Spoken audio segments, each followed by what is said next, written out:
Monseñor Jesús Emilio Jaramillo, asesinado por el ELN, inicia el camino hacia el altar. Su martirio ya está siendo estudiado en la Congregación para la Causa de los Santos. Los araucanos reinician su peregrinación hacia el sitio del martirio de Monseñor Jaramillo. 18 años después del crimen, la Iglesia Católica vive el duelo como si hubiera sido ayer. Buenas noches. Hoy nos acompaña el padre Manuel José Agudelo para dar testimonio desde la perspectiva de la Iglesia Católica como víctima de la violencia. A pesar del papel activo que ha jugado la Iglesia Católica en los procesos de paz, también ha sido víctima. Hace 18 años asesinaron a Monseñor Jesús Emilio Jaramillo, primer obispo de Arauca, y dejó a la Iglesia Católica como víctima. Una vez más, hoy, el Senado de la República comparte este espacio con la Fundación Víctimas Visibles y con las víctimas de la violencia en nuestro país, aspirando a entregar una semilla para que pueda fructificar la paz en nuestro país. Fue en una oscura noche de octubre cuando el cielo brumoso presagiaba la tragedia, como cumplimiento de la premonición que había tenido el obispo Jesús Emilio Jaramillo desde el principio mismo de su sacerdocio misionero, compartir el dolor y el sufrimiento de la cruz de Cristo para su santificación. Así lo escribió. Quiero que la muerte realice por fin mi incorporación con Cristo y sea una reproducción de su dolor y una expiación de mis pecados y de los ajenos. Quiero, a pesar de mi naturaleza frágil, divinizar mi agonía, mi miedo, uniéndome al terror del Cristo de la agonía. No tengáis miedo. Miren, hay momentos en que todos sentimos miedo. Yo he sentido miedo. Así quedó Monseñor, tendido en el suelo, al lado de un camino, mirando al cielo, con los brazos extendidos como si estuviera crucificado a balazos sobre la tierra de Arauca que tanto amó. Llegaron a Fortul y allá hicieron unas ceremonias religiosas, bautismos y confirmaciones, y después el párroco le dijo, ahora el programa es ir a Puerto Nidia. A las 3:30 de la tarde, al cruzar el puente de madera sobre el Caño Caranal, 3 hombres armados los interceptaron. Lo identificaron, ¿quién es el Emilio Jaramillo? Y él dijo, yo soy. Que lo necesitamos a usted. Bájense todos, pidieron las llaves. Lo necesitamos a usted solo, ¿quién de ustedes sabe manejar? Rubín y Elmer dijeron, nosotros sabemos manejar. Y entonces querían los dos irse. Elmer dijo, no, yo me voy como un señor. Ellos hablaron en nombre del Ejército de Liberación Nacional, dijeron, somos del Ejército de Liberación Nacional, necesitamos hablar con Monseñor Jesús Emilio. El Monseñor se presentó, yo soy Monseñor, yo soy el obispo, estoy a disposición, que es lo que hay que hablar. Mi función es una función de mediación, y eso fue todo. Entonces ahí fue cuando les dijo Monseñor el diálogo, ¿ustedes cómo sabían que yo venía? Digo, es que nosotros tenemos quien nos informe.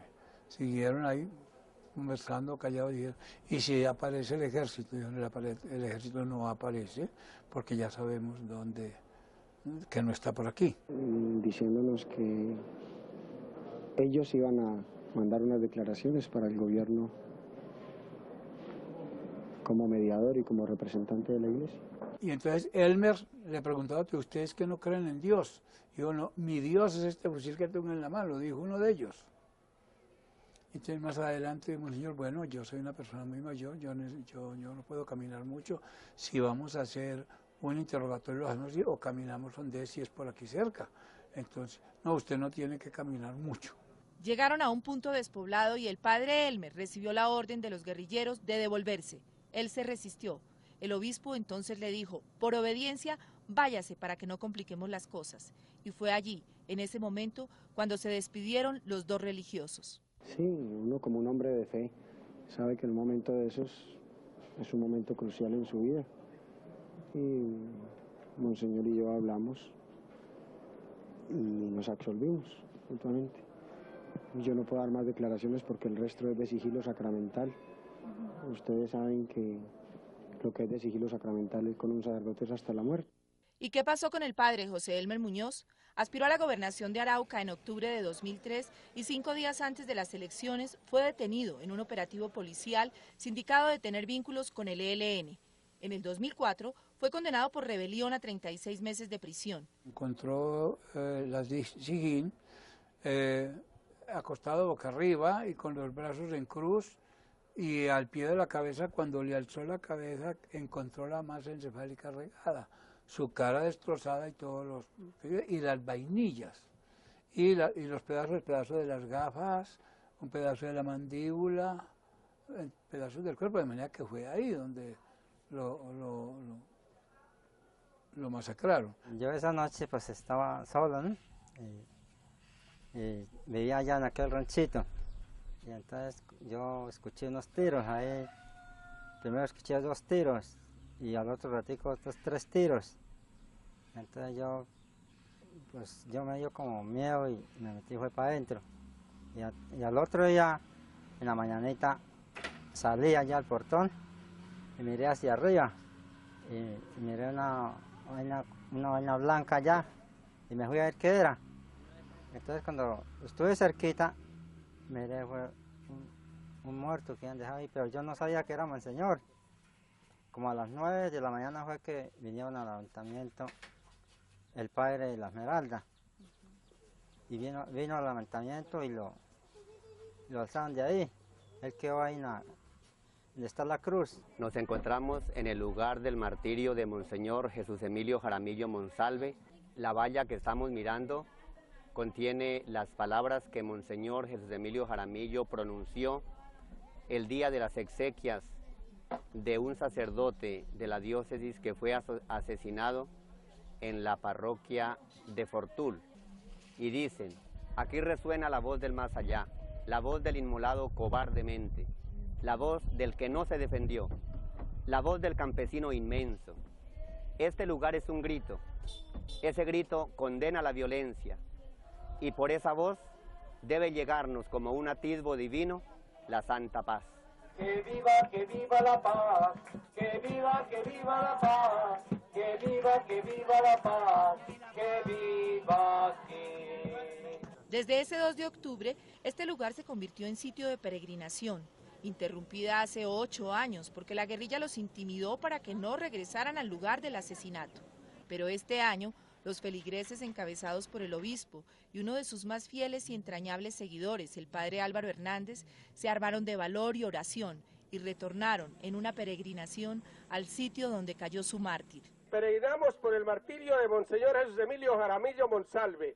Con esa credibilidad y con esa confianza, seguimos seguros que desde la eternidad sigue intercediendo por este pueblo araucano. Retirarnos de las visitas acá durante unos 10 años aproximadamente, que hace que no nos dejaron volver acá.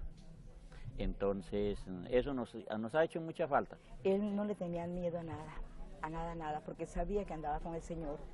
Él sabía muy bien que era un pastor que tenía que buscar a sus ovejas, por eso él iba donde fuera. Pues como una fuerza que uno siente para vencer la maldad, ¿sí? Porque nosotros estamos en medio de una situación difícil, y ahí en esas situaciones difíciles cuando nosotros nos damos cuenta que Dios está ahí, que tenemos que tener mucha fe en Él. Y ya 18 años de la muerte de Monseñor, nosotros venir aquí todavía es porque la imagen de Él está en nosotros, sus recuerdos, sus enseñanzas, todo está en nosotros y no lo olvidamos.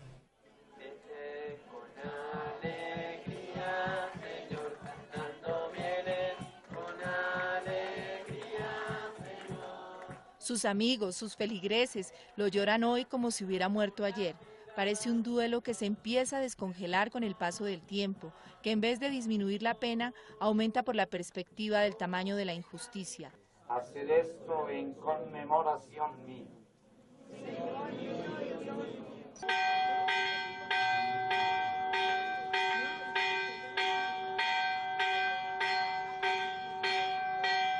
Al obispo, que fue inmolado una noche, los primeros rayos del sol lo recibieron como mártir. Es algo muy grande.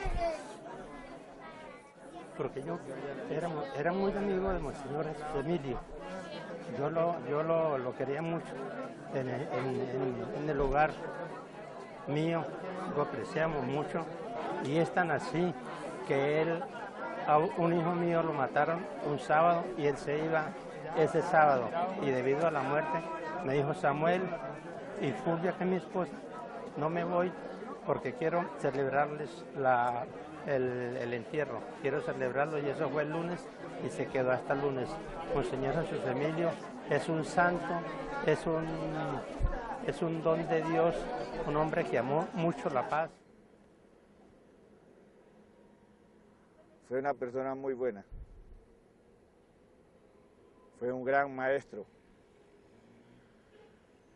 un trabajador incansable, defendiendo los pobres, los menos favorecidos, y eso es lo que a uno le duele, que los terroristas no entiendan que asesinar a un hombre tan valioso como Monseñor Jaramillo le han causado una pérdida irreparable a un departamento tan importante como es Arauca. El hoy gobernador de Arauca, Julio Enrique Acosta, que fue su discípulo desde niño, ha sobrevivido a 8 atentados y atribuye esta protección a Monseñor Jaramillo.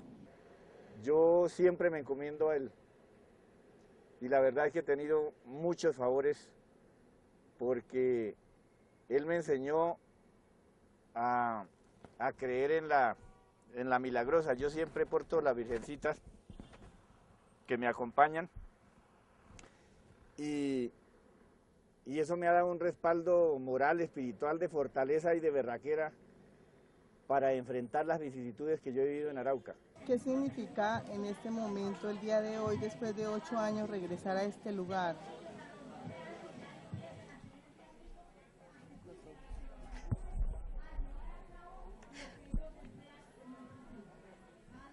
No lo soy capaz. No más. Con eso te digo, no soy capaz en este momento, porque estoy muy emocionada. Pero yo volví a la tumba de Monseñor y yo me paro ahí. Se queda uno como frío. Y sabe uno que rezar siquiera. No me lo imagino como lo veo en las fotos, ¿no? Ahí estamos. Este sentimiento de orfandad es compartido por todos los araucanos porque Monseñor fue el padre espiritual y el defensor. Le disputó las comunidades al ELN, haciendo trabajo social con los campesinos y los indígenas.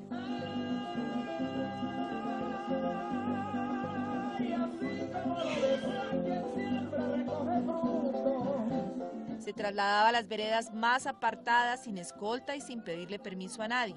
Protegió a jóvenes campesinos trasladándolos a otras regiones para evitar su reclutamiento forzado por parte de la guerrilla. La iglesia está amenazada. La pelea ahora es contra la iglesia. Porque la iglesia aparece desde el marxismo como el enemigo. Entonces todas las baterías son contra la iglesia. Pero él, a los 3 días de la muerte de mi esposo, llegó hasta la finca, hasta allá, por esas carreteras destapadas y todo allá. ¿A cuántas horas de donde quedaba la catedral? Pues no era lejos, por ahí media hora, pero una carretera bastante fea.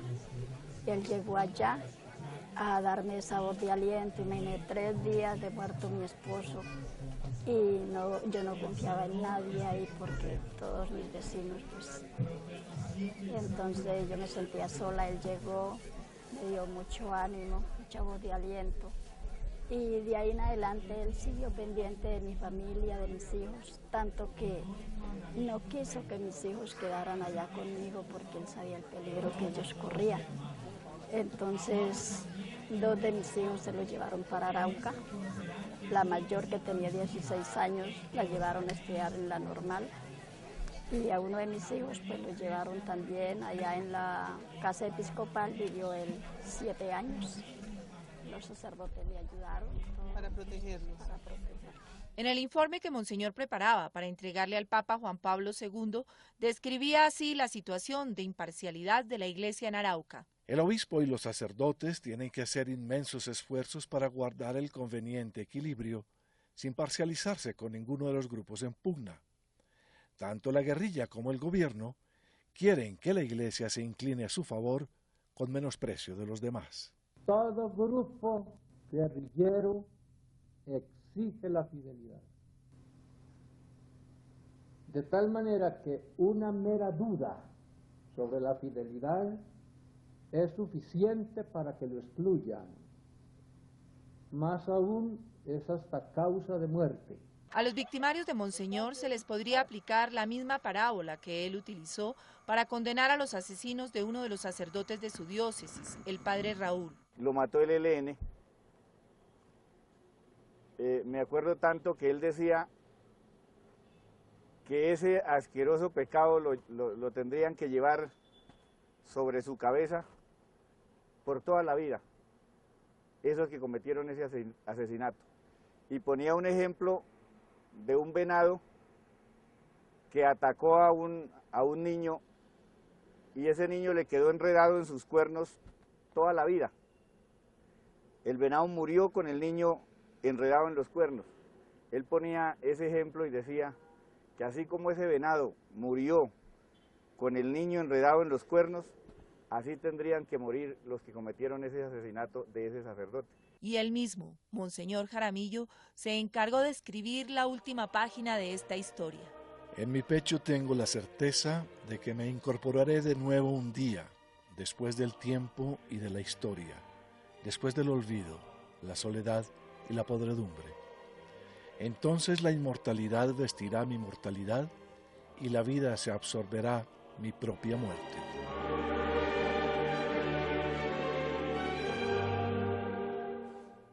Ustedes se preguntarán por qué volver sobre la vida de Monseñor Jesús Emilio Jaramillo 18 años después de su muerte, porque tal vez, como él mismo lo dijo, el grano de trigo podrido surgirá hecho colino de perenne verdor. El ELN pretendió desaparecer su evangelización, su alma de misionero, sus enseñanzas en la comunidad, y hoy han fructificado, se han multiplicado, y por eso se está estudiando la causa de su beatificación. Dicen las investigaciones que la muerte de Monseñor Jesús Emilio Jaramillo fue premeditada, planeada. ¿Qué se concluyó al final de toda esta investigación y cuál es la historia real, padre Agudelo? De lo que podemos investigar, si hubo un juicio en Río Negro, Antioquia, en una reunión de ese grupo, y luego se efectuó este 2 de octubre de 1989 en un operativo completamente planeado con sitios y con horas, y ya tenían preparado cómo lo iban a ejecutar, quiénes debían estar, quiénes venían a recoger a los asesinos, y tenían la zona completamente despejada de toda autoridad. La Iglesia Católica ha estado presente siempre en los procesos de paz, sin embargo también ha puesto muchos muertos, lamentablemente, en diferentes zonas del país. ¿Usted qué piensa? Y la Iglesia también es víctima de este conflicto. ¿Qué sentimiento colectivo de la Iglesia hay como víctima del conflicto? La Iglesia ha puesto lo que le ha costado el ser un artífice de la paz. Y nosotros sabemos, como Iglesia, los que llamamos nosotros la Iglesia jerárquica, que estamos expuestos y seguimos estando expuestos a eso. Pero la obligación es esta fidelidad al Evangelio y esta fidelidad al compromiso evangelizador, y va a seguir siempre interviniendo, no importa lo que le siga pasando. Monseñor Jesús Emilio Jaramillo, como muchas víctimas colombianas, murió 2 veces. La muerte física y la muerte moral, porque después de morir se distribuyeron todo tipo de panfletos de propaganda señalándolo, acusándolo de hacer mal uso de las regalías que había en ese momento petroleras en el Arauca. También lo señalaban de tener parcialidad a favor de los militares, etcétera, etcétera. Sin embargo, usted demuestra en su libro que no era así, que era un hombre que atendía por igual a sus feligreses, vinieran de donde vinieran. Él no tuvo, es que no hay en qué basarse para mala administración de bienes, empezando porque él nunca los administró, sino que los dejó en otras juntas. Y además, él era necesariamente amigo de la autoridad, como todos tenemos que ser amigos de la autoridad. Pero también decía, si a mí me traen al hijo de un guerrillero, Así, yo lo bautizo porque es mi eso era obligación. lo que ellos decían era que se mataban a un guerrillero y Monseñor no decía nada, mataban a un soldado y hacía un discurso. Y él dijo, no señor, todos son hijos de la iglesia y atiendo a uno lo mismo que atiendo al otro. Nunca me pueden decir lo contrario. Y ninguno en Arauca puede decir eso lo contrario. Y una especial labor con los indígenas, padre. Porque él heredó de su antecesor el cuidado de la tribu más difícil tal vez que hay en Colombia, que son los Hugo ahora. Toda la región del Sarare, que ahora es una región muy compleja también. A ellos se dedicó y quiso atenderlos especialmente. A los campesinos que vivían allá, que eran los que llegaban de otras regiones, para ver si en Arauca encontraban algo de vivir, porque estaba el país convulsionado y encontraron dificultades. Él los ayudó mucho y los defendió y le exigió a los de las petroleras que por donde debiera pasar el oleoducto, esas personas que eran dueñas de esos predios debían tener una atención especial y antes ser atendidas especialmente porque les iban a invadir su territorio. Y además que a los indígenas no se los llevaran a la guerrilla y que a los jóvenes no se los llevaran a la guerrilla y que no tenían por qué estar matando a la gente. Y esa fue la causa fundamental donde estos grupos armados encontraron, como quien dice, el paredón, donde ellos ya no podían seguir allá porque la gente comenzaba a tomar parte por Monseñor. Padre, ¿cómo ve la Iglesia las relaciones del ELN con ex sacerdotes? Hay un hecho claro. A unos cuantos meses después de asesinado a Monseñor, secuestraron 8 personas en Saravena y los llevaron a algún punto de la selva al pie de un río. Los llevaron para entregarles el anillo pastoral que se lo habían quitado el día del asesinato. Y ellos decían que los habían reunido a ellos allá porque no se creían dignos de tener ese recuerdo y para demostrar que no estaban persiguiendo a la iglesia ni a la misión. ¿Pero ha habido un mea culpa público del ELN? Pues ese grupo lo dijo. Parece que entre los que estaba dirigiendo ese grupo de rescate y de entrega del anillo, había un sacerdote al que llamaban en su jerga compadre Pacho. De manera que, siendo el origen de unos sacerdotes, ellos tienen que asumir la responsabilidad. Manuel Pérez, en una entrevista con una periodista española, dijo que ellos no habían estado de acuerdo con eso, que ha sido el comando que lo hizo de cuenta de él, pero que tampoco el señor obispo era ningún santo. La causa de la canonización que pretende ahora la Iglesia para Monseñor Jaramillo, tiene para ustedes, además del propósito de tener un santo adicional, tiene un propósito político de sentar ante el país alguna presencia? Pues no exactamente presentar al país una presencia, sino de demostrar que la Iglesia está siempre de parte de los que están perseguidos injustamente y que la Iglesia sigue en ese periodo de paz. Y los santos se canonizan no para darles honor a ellos, sino para que nosotros presentemos un ejemplo. Y hoy, en este momento de situación de Colombia con los grupos armados en armas, necesitamos esos ejemplos que fueron capaces de enfrentarse a ellos sin ningún temor. Padre, ¿qué diferencia hay entre la canonización por mártir a otra canonización corriente? Porque lo que llama usted canonización corriente es un santo, por ejemplo, San Juan María Vianney, una persona que cumplió las verdades, las virtudes evangélicas a perfección, que se llama virtudes heroicas, que puede ser modelo de todo el pueblo cristiano y por eso le permite a la Iglesia que lo veneren, es decir, que sea él intercesor oficial ante Dios. Cuando es martirio es cuando ha dado el testimonio no solamente de esa santidad personal, sino que además en el momento de sostener la verdad de Cristo y los compromisos de su deber como pastor o como católico, porque también son los laicos, de su fe, entonces él asume hasta la misma muerte. Padre, usted acaba de decir algo bien interesante, que Colombia necesita un santo como Monseñor Jesús Emilio Jaramillo, que fue martirizado, pero un santo para demostrarle a la guerrilla que no le tenemos miedo. ¿Nos puede ampliar ese concepto? Es que a la verdad no hay que tenerle miedo. Cristo murió por la verdad y en el Evangelio nos enseña que hay que hacer la verdad en la caridad. Y la Iglesia vino a dar testimonio de la verdad. Hay una encíclica muy interesante de Juan Pablo II que es precisamente sobre la verdad. Nosotros, si no caminamos sobre la verdad, nunca vamos a solucionar ningún problema de este país ni de ningún otro. Y entonces se están aprovechando un poco del temor que tiene el pueblo colombiano a las atrocidades de ellos. Si no hay gente que sea capaz de ponerle la cara, así le cueste la vida, y aunque no le cueste la vida, sino que se sostenga en la verdad, no vamos a adelantar nunca. En la tumba de Monseñor en Arauca vimos muchas losas donde la gente le daba las gracias por los favores recibidos. ¿Él ya hizo su primer milagro o será que le tenemos que pedir que el primer milagro sea la conversión del ELN para que haya un proceso de paz en serio? Pues ese sería el mayor milagro y el mayor favor que le haría a su patria Colombia. Esas manifestaciones de agradecimiento quieren decir que la gente cree en la santidad de Monseñor Jaramillo y cree en su intercesión y se encomiendan a ello. Ahora, que haga el milagro, ya le tenemos que pedir a mi Dios que haga un favor por medio de él, porque milagros no hacen los santos, sino Dios por intercesión de un santo.